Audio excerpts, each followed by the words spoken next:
Assalamualaikum warahmatullahi wabarakatuh.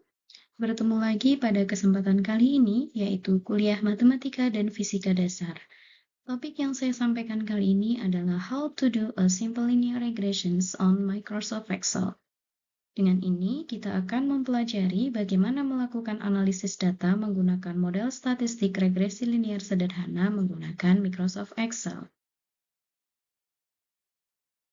Berikut ini merupakan contoh penggunaan model statistik regresi linear sederhana di bidang pharmaceutical analysis, yaitu untuk menentukan linearitas kurva baku dari suatu metode analisis penetapan kadar sediaan obat. Linearitas merupakan salah satu parameter uji dalam validasi metode analisis, yang bertujuan untuk menentukan seberapa kuat hubungan linear satu variabel X dan satu variabel Y.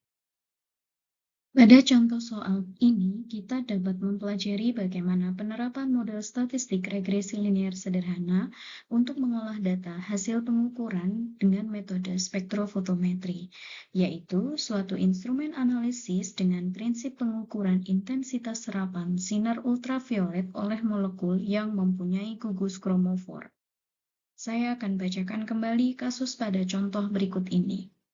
Apoteker bagian pengawasan mutu sedang melakukan pengujian kadar paracetamol 500 mg dalam sediaan tablet dengan metode spektrofotometri UV visible. Penetapan kadar ditentukan dengan persamaan regresi linear yang diperoleh dari kurva baku berikut ini. Perhatikan data yang tersedia di dalam tabel. Dalam tabel terdapat informasi jenis sampel, yaitu larutan baku kerja yang berjumlah 8 konsentrasi. Konsentrasi dari larutan tersebut dalam satuan part per million atau ppm dengan rentang konsentrasi antara 100 sampai dengan 800 ppm. Terdapat juga absorbansi, yaitu data hasil pengukuran dengan instrumen spektrofotometer UV visible. Nampak hasil pengukuran dari setiap larutan baku kerja, yaitu 0,110 sampai 0,821. Dari data ini ditanyakan tentang nomor 1, lakukan analisis statistik regresi pada kurva baku berikut ini.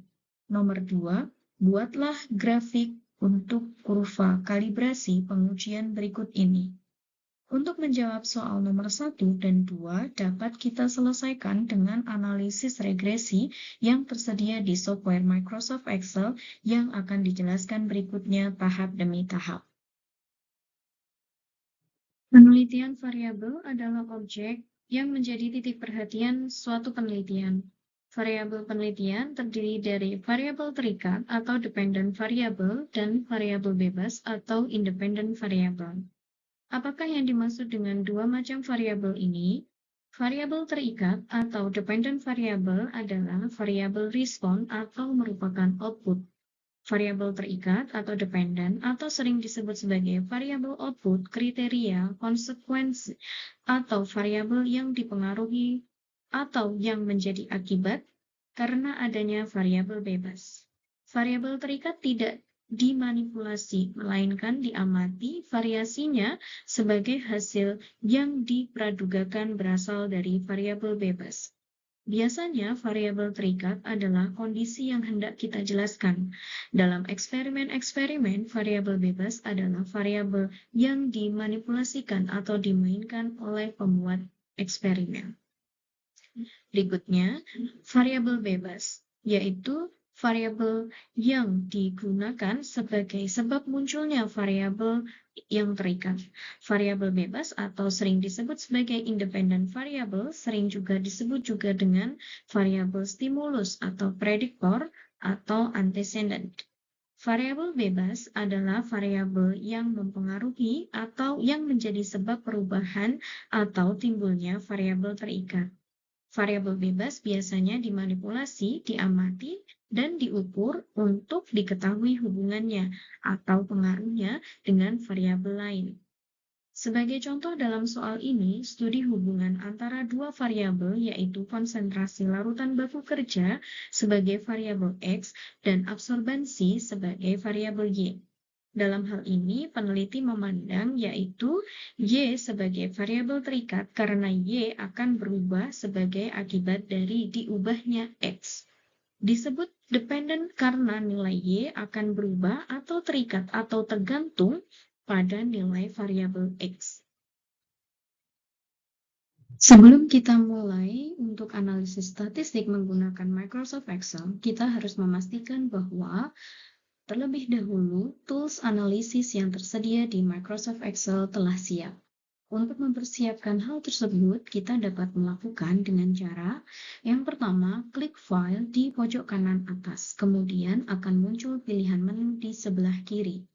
Yang kedua, klik Option yang berada di bar sebelah kiri bawah. Dari Option, kemudian langkah ketiga, pilih Add-ins.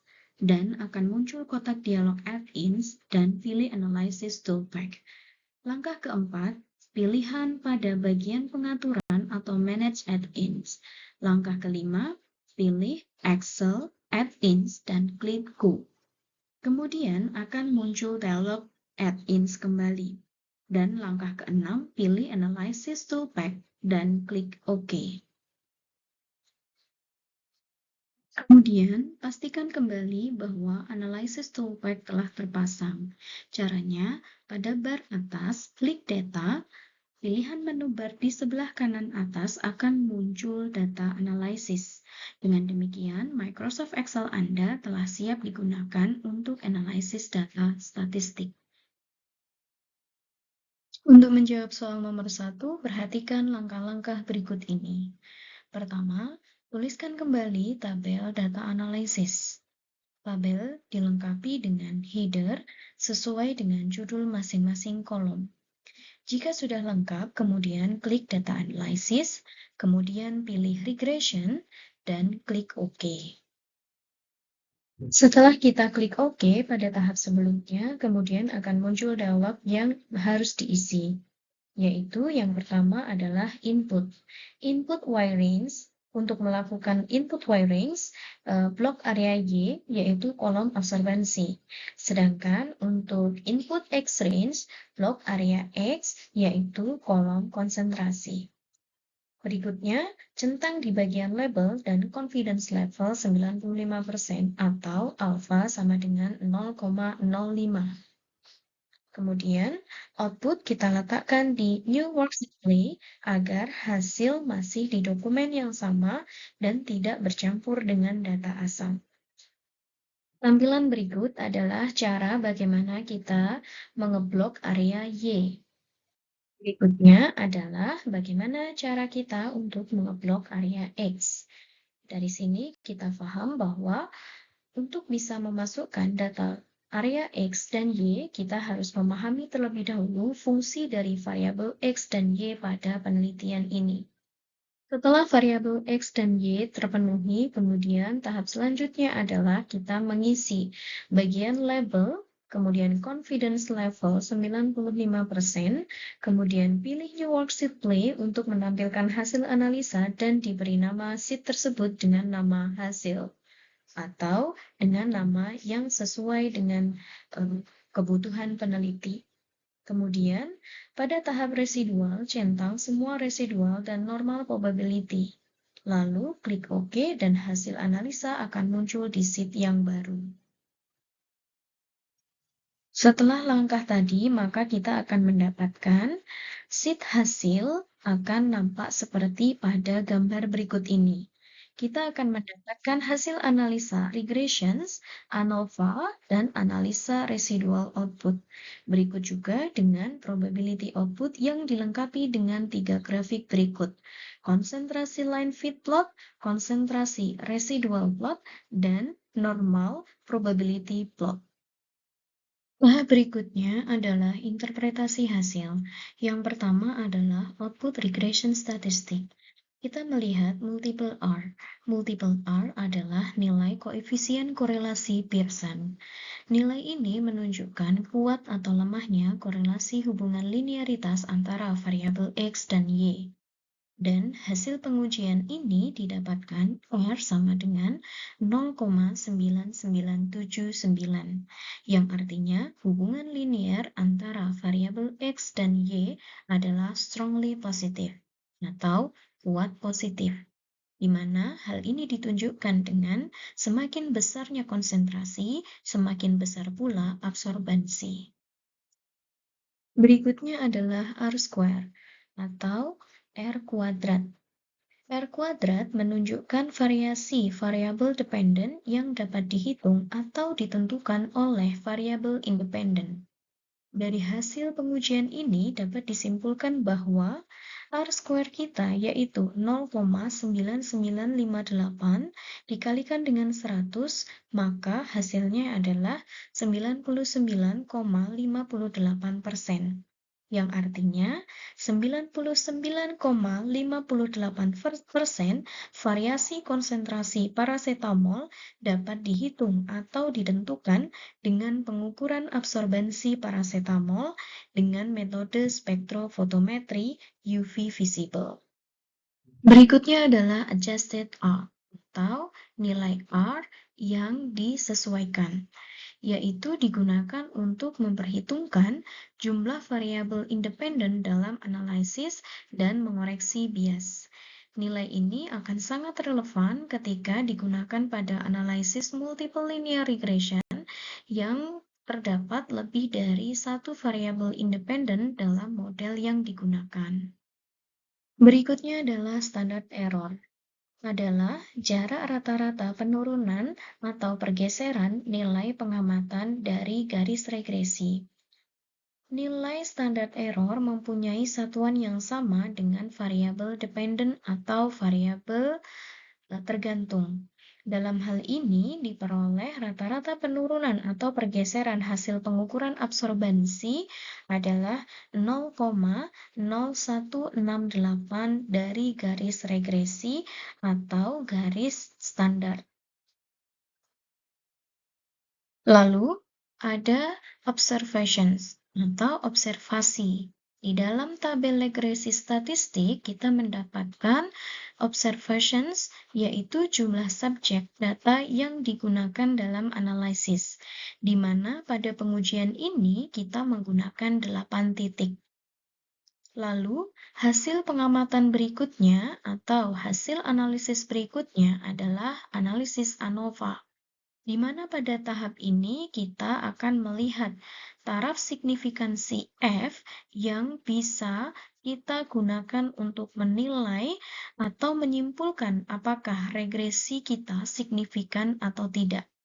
Untuk memudahkan pembacaan taraf signifikansi, maka kita bisa mengubah nilai yang ada pada kolom tersebut dengan format number. Kemudian, untuk bisa menginterpretasikan nilai taraf signifikansi atau p-value, maka kita membutuhkan yang namanya hipotesis. Hipotesis terdapat dua, yaitu hipotesis nol dan hipotesis alternatif. Dalam pengujian ini, hipotesis nol adalah tidak ada hubungan linier antara konsentrasi dan absorbansi. Sedangkan hipotesis alternatifnya adalah terdapat hubungan linier antara konsentrasi dan absorbansi, di mana hipotesis nol adalah P atau taraf signifikansi lebih besar dari 0,05, yang artinya regresi linier tidak signifikan. Dan berikutnya, hipotesis alternatif memiliki nilai P atau taraf signifikansi kurang dari sama dengan 0,05, yang artinya regresi linier signifikan. Dalam pengujian ini, kita mendapatkan bahwa nilai P sama dengan 0,07 kali 2313.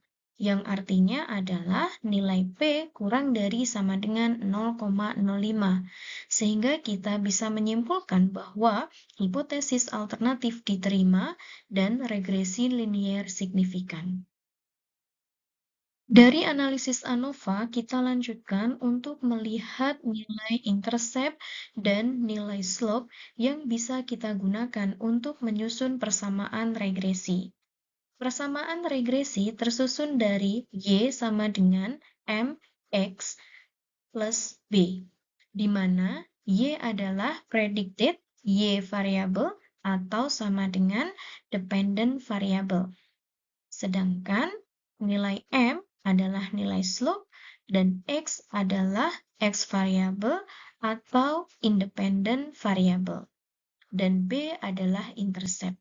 Untuk bisa mendapatkan nilai intercept, kita bisa melihat pada kolom di bawah ANOVA, yaitu pada kolom intercept.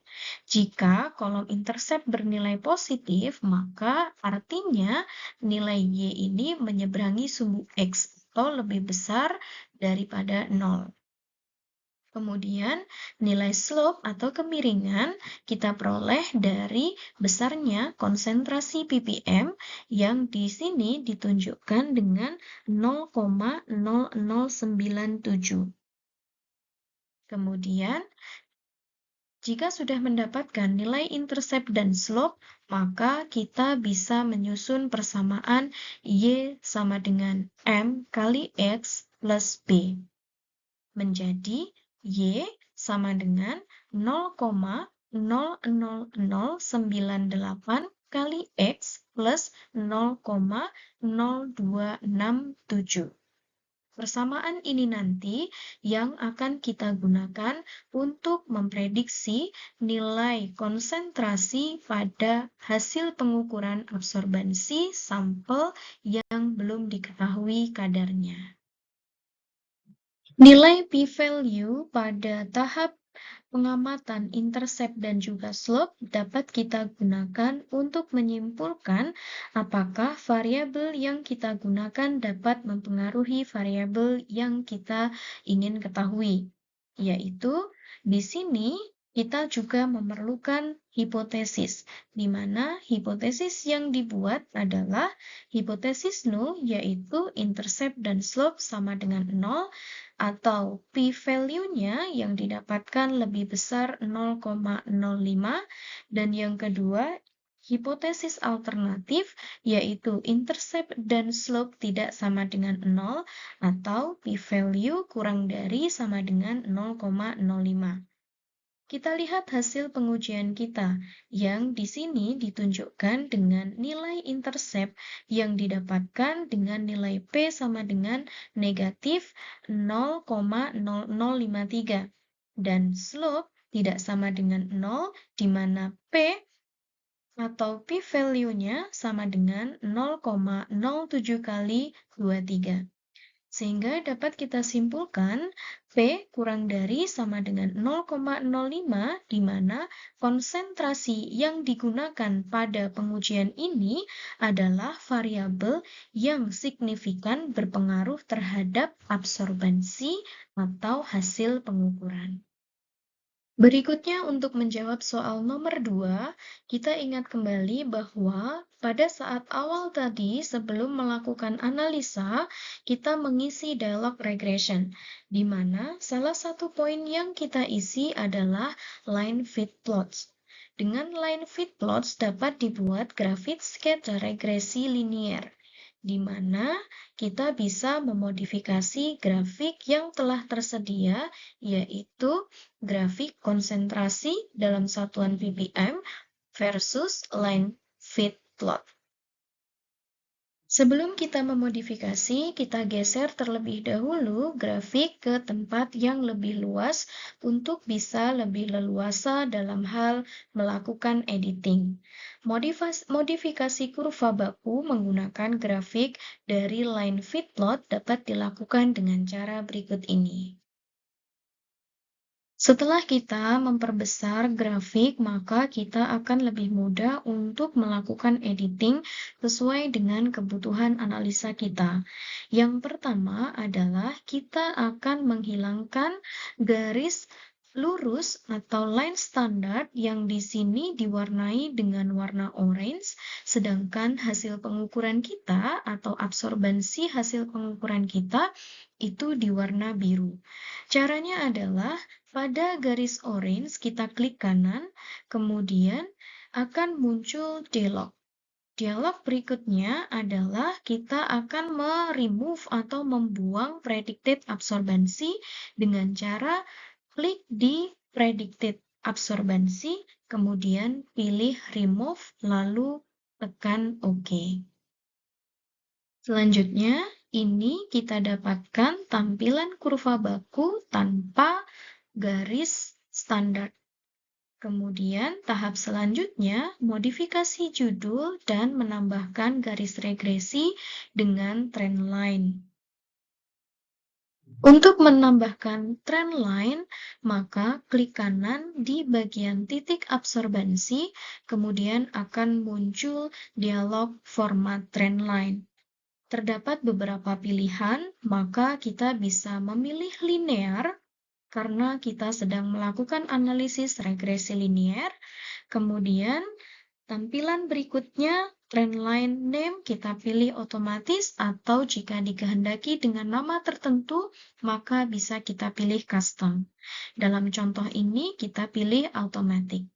Kemudian, klik untuk memunculkan persamaan regresi, yaitu pada display equation dan juga nilai R-square pada klik display R-square value.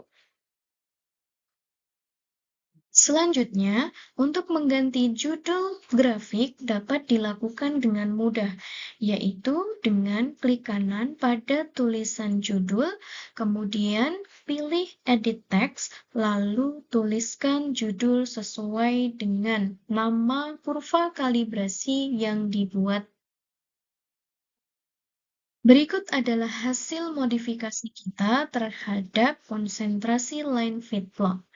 Dari sini kita bisa mendapatkan kurva kalibrasi yang kita beri nama kurva baku parasetamol. Dilengkapi dengan persamaan regresi Y sama dengan 0,001X plus 0,0267 dengan R-square 0,9958. Persamaan ini akan sesuai dengan yang kita dapatkan dari hasil analisis ANOVA dan juga hasil analisis regresi statistik.